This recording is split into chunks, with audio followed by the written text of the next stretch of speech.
കാർഷിക പ്രതിസന്ധി പരിഹരിക്കാനായി കാർഷിക നവോത്ഥാന യാത്രയുമായി ഭാരതീയ കിസാൻ സംഘ് ഏപ്രിൽ 2-ന് കാസർഗോഡ് മഞ്ചേശ്വരത്ത് നിന്ന് ആരംഭിക്കുന്ന യാത്ര 28-ന് തിരുവനന്തപുരത്ത് സമാപിക്കും. എല്ലായിടവും കൃഷിയിടം, എല്ലാവരും കർഷകരെന്ന സന്ദേശവുമായാണ് കാർഷിക നവോത്ഥാന യാത്ര. പ്രജിത് മോഹൻ തയ്യാറാക്കിയ റിപ്പോർട്ട് കാണാം. കാർഷിക കേരളത്തിൻ്റെ തകർച്ചയെക്കുറിച്ച് എല്ലാവർക്കും അറിയാവുന്ന കാര്യമാണ്. ഒരുപാട് കൃഷിയിടങ്ങളില്ലാതായി, കർഷകരുടെ എണ്ണം കുറയുന്നു, പുതിയ ആൾക്കാർ കൃഷിയിലേക്ക് വരാൻ മടിക്കുന്ന ഒരു കാലമൊക്കെ ഉണ്ട്. അങ്ങനെ ഒരുപാട് പ്രശ്നങ്ങൾ നിലനിൽക്കുന്ന കേരളത്തിൻ്റെ കാർഷിക രംഗത്തെ നവോത്ഥാനത്തിൻ്റെ പാതയിലൂടെ നയിക്കാൻ വേണ്ടി എല്ലായിടവും കൃഷിയിടവും എല്ലാവരും കർഷകരും എന്ന പേരിൽ ഒരു യാത്ര കാസർഗോഡ് മഞ്ചേശ്വരം മുതൽ തിരുവനന്തപുരത്ത് ഗാന്ധി പാർക്ക് വരെ ഒരു യാത്ര നടത്തുകയാണ് ഭാരതീയ കിസാൻ സംഘ്. ആ യാത്രയെക്കുറിച്ച് കൂടുതൽ പറയാനായി അതിൻ്റെ സംസ്ഥാന അധ്യക്ഷനായ ഡോക്ടർ അനിൽ വൈദ്യമംഗലം നമ്മോടൊപ്പം ചേരുന്നുണ്ട്. എന്തൊക്കെയാണ് ഈ യാത്രയിലൂടെ നിങ്ങൾ മുന്നോട്ട് വെക്കുന്ന മുദ്രാവാക്യങ്ങൾ അല്ലെങ്കിൽ ലക്ഷ്യങ്ങളൊക്കെ?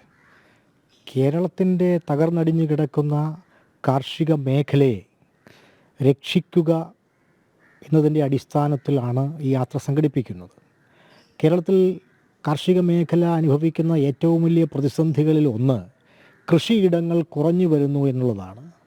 കുറഞ്ഞു വരുന്ന കൃഷിയിടങ്ങൾ എന്നതുകൊണ്ട് കാർഷിക ഉൽപ്പാദനം കുറയുന്നു, കാർഷിക മേഖലയിൽ പണിയെടുക്കുന്ന ആളുകളുടെ എണ്ണം കുറയുന്നു, എല്ലാ തരത്തിലുമുള്ള കാർഷിക ഉൽപ്പാദന മുരടിപ്പ് സംഭവിക്കുന്നു.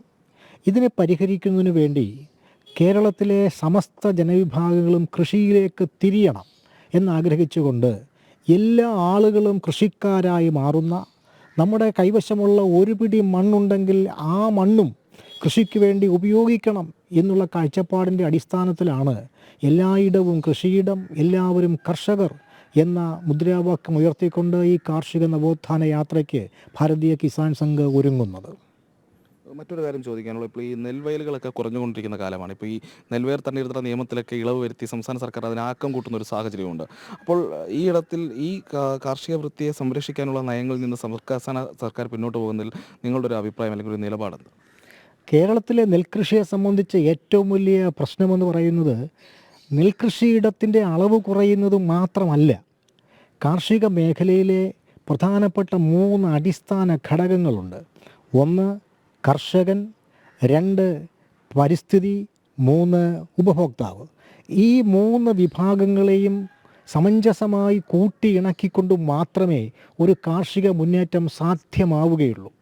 നെൽവയലുകൾ കുറയുമ്പോൾ ഒന്നാമതായി സംഭവിക്കുന്നത് ഈ വയലേലകളിൽ സംഭരിക്കപ്പെടുന്ന വലിയ ജലസമ്പത്തുണ്ട്. ആ ജലസമ്പത്ത് ഭൂമിയിലേക്ക് കിനിഞ്ഞിറങ്ങാതെ ഒഴുകി നദികളിലൂടെയും തോടുകളിലൂടെയും ഒക്കെ കടലിലേക്ക് പോകുമ്പോഴുണ്ടാകുന്ന വലിയ തോതിലുള്ള പ്രളയമുണ്ട്. ആ പ്രളയമാണ് കേരളത്തിലെ ഒന്നാമത്തെ പ്രശ്നമായി വരുന്നത്. രണ്ടാമത്തെ പ്രശ്നം, കുട്ടനാട് പോലെയുള്ള പ്രദേശങ്ങളിൽ ധാരാളമായി ജലസമ്പത്ത് ലഭിക്കുന്നുണ്ടെങ്കിലും അവിടെ മടവീഴ്ച പോലെയുള്ള പ്രശ്നങ്ങൾ ഉണ്ടാകുന്നു. പാലക്കാടൻ മേഖലയിൽ ജലത്തിൻ്റെ ദൗർലഭ്യം അനുഭവപ്പെടുന്നു. അപ്പോൾ 44 നദികൾ ഒഴുകിക്കൊണ്ടിരിക്കുന്ന ഈ കേരളത്തിൽ ജലദൗർലഭ്യവുമുണ്ട്, ജലത്തിൻ്റെ ആധിക്യവുമുണ്ട്. കൃത്യമായിട്ടുള്ള ഒരു ജല മാനേജ്മെൻറ്റ് ഇല്ല എന്നതാണ്. നെൽകൃഷിയെ സംബന്ധിച്ചിടത്തോളം നെൽവിത്ത് വിതച്ച് അത് മുളപൊട്ടി മുകളിലേക്ക് പൊങ്ങി വന്നു കഴിഞ്ഞാൽ 3 ദിവസം നെൽവയലിനകത്ത് വെള്ളം നിറയ്ക്കണം, 4-ാം ദിവസവും തുറന്നു വിടണം. അപ്പോൾ അങ്ങനെ ജലം കയറ്റി നിർത്തുന്നതിനും തുറന്നു വിടുന്നതിനുമുള്ള ഒരു സംവിധാനം ഇല്ലെങ്കിൽ ആ നെൽച്ചെടികൾ അളിഞ്ഞു പോകും. അത് നെല്ലിൻ്റെ ഉൽപ്പാദനക്ഷമതയെ ബാധിക്കും, എല്ലാ തരത്തിലും നെൽകൃഷിയെ നഷ്ടത്തിലേക്ക് കൊണ്ടുവരും. മറ്റൊരു കാര്യമെന്ന് പറയുന്നത് അമിതമായിട്ടുള്ള കൂലിച്ചെലവാണ്.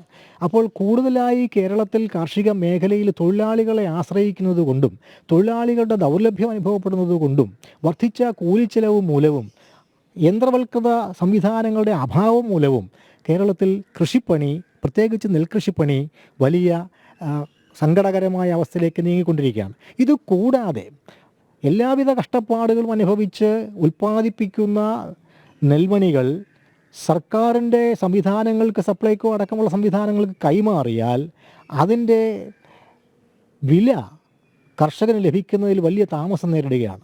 3 മാസവും 6 മാസവും 1 വർഷക്കാലമായിട്ട് നെല്ലിൻ്റെ വില ലഭിക്കാതെ കർഷകന് 1-ാം വിളയുടെ നെല്ലളന്നു കൊടുത്തതിൻ്റെ വില ലഭിക്കാത്തതിനാൽ 2-ാം വിള കൃഷി ഇറക്കാൻ കഴിയാത്ത സാഹചര്യമുണ്ട്.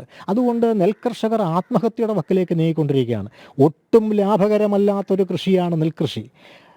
മാനസികമായ ഒരു വലിയ സന്തോഷത്തിന് വേണ്ടിയാണ് പലരും കൃഷി ചെയ്യുന്നത്. പ്രത്യേകിച്ച് കുട്ടനാടൻ പാടശേഖരങ്ങളിലും പാലക്കാടൻ പാടശേഖരങ്ങളിലും നെൽകർഷകർ വലിയ ദുരിതത്തിലാണ്. ആ അവസ്ഥകൾക്കൊക്കെ മാറ്റം ഉണ്ടാകാൻ കൂടി വേണ്ടിയിട്ടാണ് ഇപ്പോൾ കിസാൻ സംഘ് ഇങ്ങനെയുള്ളൊരു യാത്ര ഏപ്രിൽ 2 മുതൽ 28 വരെ നീണ്ടു നിൽക്കുന്ന ഏതാണ്ട് ഒരു മാസത്തോളം നീണ്ടു നിൽക്കുന്ന വലിയൊരു സന്ദേശവും ഒക്കെ നൽകിക്കൊണ്ടുള്ള യാത്രയാണ്. എന്തായാലും ആ യാത്രയ്ക്കുള്ള ഒരുക്കത്തിലാണ് ഭാരതീയ കിസാൻ സംഘ്. പ്രജിത് മോഹനൻ, ജനം, തിരുവനന്തപുരം.